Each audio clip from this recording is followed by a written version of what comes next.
हम लोग तो छोटा पार्टी है, बीजेपी बहुत बड़ा पार्टी है।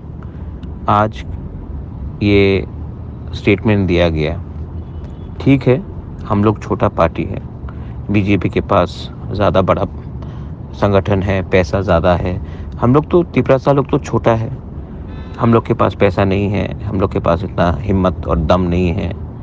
ये एक दो लोग बोल रहा है, लेकिन मैं आपको एक बात बोलना चाहता हूँ, हिम्मत तो है, दम तो है और बुबागरा भी आपके साथ है। अब मेरा बात सुनो, हम लोग छोटा पार्टी है, वो लोग बड़ा पार्टी है, तो उनको पूरा 60 के 60 सीट्स में फाइट करने दो।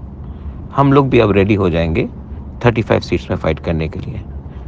जब रिजल्ट आएगा तब देखिएगा कौन जीतता है कौन हारता है। लेकिन हाँ, एक बात तो पक्का हो गया कि आज हम लोगों को बेइज्जत करके छोटा पार्टी बोलकर ग्रेटर त्रिपुरालैंड कभी नहीं होगा बोल के उन्होंने दरवाज़ा बंद कर दिया है।